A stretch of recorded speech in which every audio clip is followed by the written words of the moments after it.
If you're a business owner or professional who needs a virtual assistant but still is doubtful about getting one, or if you're an aspiring virtual assistant who's scared of meeting with foreign clients, then sit back because this video is for you. In this video, I will be joined by Victoria Nelle, a Filipino stay-at-home mum turned virtual assistant. Victoria is also a content creator with over 60,000 subscribers on YouTube, teaching her subscribers on how to land a virtual assistant position themselves. Victoria will share with us her experience as a professional virtual assistant for over a year now, how she maintained a relationship of trust and confidence, the challenges she experienced, and how she ultimately overcame all of those and made it work and thrive with her current clients. Welcome to Outsourcing Angel, and in today's episode, I've got my new virtual assistant, Victoria, who isn't that new. Like, she's been following me for a while on YouTube, and I just want to invite her here today for you to get to know what a virtual assistant is like. And so I wanted to get to know her at the same time and share with you at the same time as well. So welcome, Victoria. Thank you so much, Miss Lynn, for having me on your channel. I'm so honored to be here. Cool, awesome. So Victoria, now I hired you because I was like, oh my God, you've actually got 50-something thousand subscribers. And by the time someone's watching this, it probably even gone higher. But yeah, how did you even get on YouTube in the first place? Because it was YouTube that helped me to find you, or you found me in the first place. So yeah, share with us a little bit your story around YouTube. So my very first YouTube video is actually about how I rearrange my bedroom into a better one. So I think the first reason why I got into YouTube is because you can see YouTube videos that are 10 years old, even more than that. So I've always had phones that got destroyed and I never recovered the photos and videos. So I think I'll just upload videos on YouTube so I will never lose them. So that's what started my YouTube journey. And then when I uploaded my first YouTube video about like bedroom improvement, it got 30,000 views. So, well, I guess this is a good niche to start with. But then I discovered that when you go into like interior design niche, you have to spend more because you have to buy like decorations, new beddings, so that it will look good. And of course, you have to renovate or rearrange your whole house so that you won't run out of room to show to your audience. But then I got into freelancing, and the very first job that I got, I create subtitle for YouTube videos, for a Zoom meeting, something like that. And I shared it on YouTube, and I discovered that a lot of people are also looking for online jobs. And that's where I ended up as my niche. So that's how I got 50,000 subscribers from there.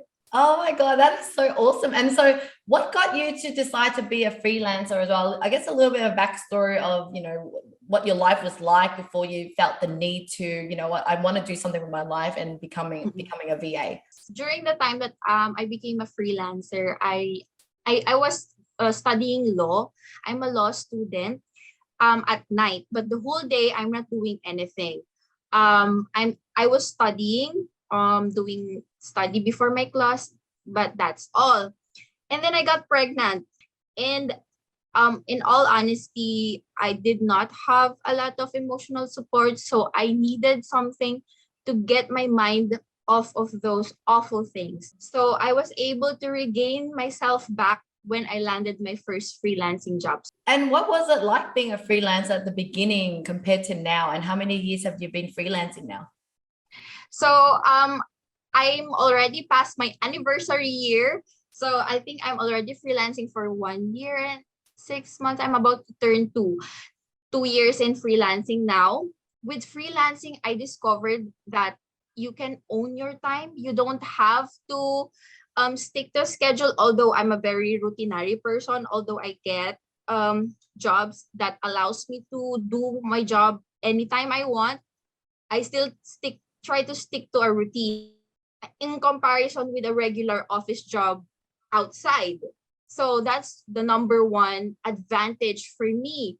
Second is, of course, the earning potential. It's actually a win-win situation because the client thinks that they are saving a lot by hiring a freelancer, a virtual assistant, or remote worker. But on the remote worker side, you actually feel more valued. But yeah, what you're saying is that some clients think that they are, I guess, not paying enough to VAs because they're so cheap that they think, is this like, what do you call it? Yeah, like as in taking advantage of people in developing countries. But you're saying that no, you earn really well compared to if you had a typical job in your country. Yes, it's very helpful. I actually did not expect a lot. I'm just expecting like maybe just a little bit of allowance for my online shopping. But now last week I was even able to buy my first car. So yes, that's I'm earning so much more than what I expected when I started. Yeah, tell me a little bit about what it's like with we don't want to badmouth people, but I guess in generally, what is it like in the Philippines culture with managers and things? How are they like compared to the leaders, generally the leaders in a country like Australia? First of all, crab mentality is so much more rampant here. When you are dealing with coworkers, for example, in freelancing, we are all in a team. We are exerting collective effort. With most regular working jobs, office jobs, the more you stay on that job, the more you hate it. As compared with freelancing, the more you stay with the company, the freelancing company, with your client, the more you like it, the more you love it, the more you don't want to leave. Yeah, that is so amazing. So tell me, how did you learn so quick? So you've only been freelancing for 1.5 years or so, but I am so impressed with your skill set. You're proactive, like you're so proactive, and I would imagine you have been working for the last 10 years. So what do you think makes you unique or different? I think first consideration would be of course the ability to pick up on things, ability to learn new things, to adapt on changes as well. Not all virtual assistants or freelancers are built the same. Some people need more time to learn. Some people need like step-by-step instructions to learn. Some people don't. You just give the instructions and they can do it on their own. They can find ways how to make it happen, how to learn it. So I think that's what makes me different. I am very resourceful, and as much as possible, if it's not necessary at all, I hate asking questions if it is searchable on the internet. That's what makes me different, I think, because you have to have the ability to discern if what your client needs, what your client needs assistance with, what you need to do, what you need to fill up, what spaces visualize, what the blank spaces are that you need to fill up on that business or your client. Having only been 1.5 years or so, like what would you say that makes clients hesitant in hiring a VA, especially from overseas, like places in the Philippines? Number one, if a client is still new, has no experience with working with a remote team yet, number one issue would be trust, because you will be the client will be handing out passwords, personal information to technically a stranger. So that's number one, trust. And I think what we can do to resolve that one is to be more present on social media. As a virtual assistant, have an Instagram, have a Facebook, be as present as you can on the internet. At least if they search your name, make Google pop up some social profiles for the client to check in. That's how you build trust. So I think that's the first step.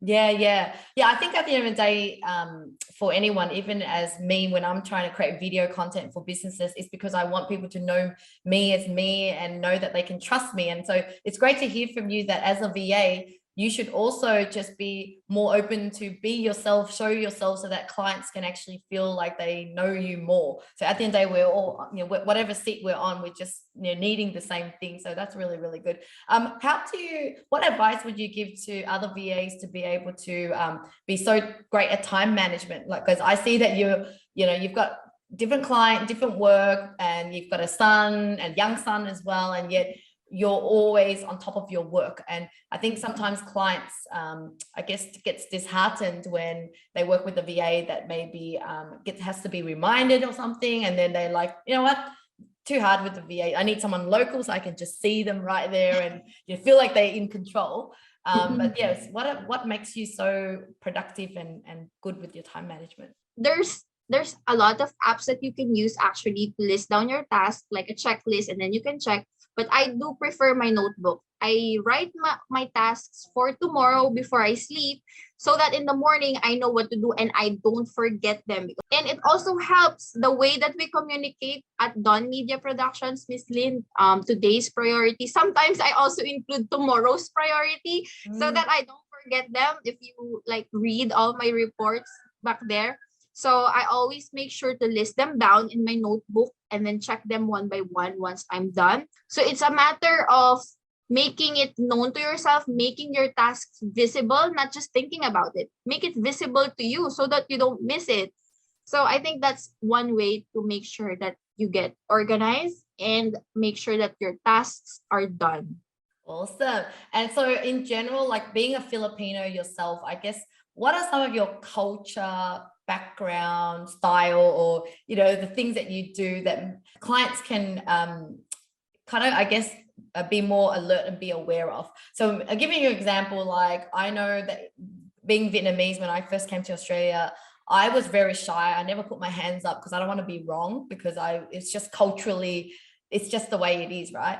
And so I feel like some Filipinos are the same, but look, I'm going to let you describe your culture more accurately. So let me know, yeah, what should we know about Filipino VAs? I think for our culture, we're kind of emotional. So I know foreigners are very straightforward when it comes to the things that they need. Oh, I don't like this. I don't like what you did. I like this one. But when it comes to us Filipinos, we're kind of conservative in that area. When it's about bad things, we don't say it out loud because it's kind of offensive in some way. Criticisms are kind of offensive, but it's still a phase that you have to learn and adjust to, because yeah, I think that's what makes us different. Sometimes when during my time with my first clients, they tell me like, you did this wrong, and I'm like, I felt bad for the whole evening. So that's a thing that I had to get over with and learn how to adjust with.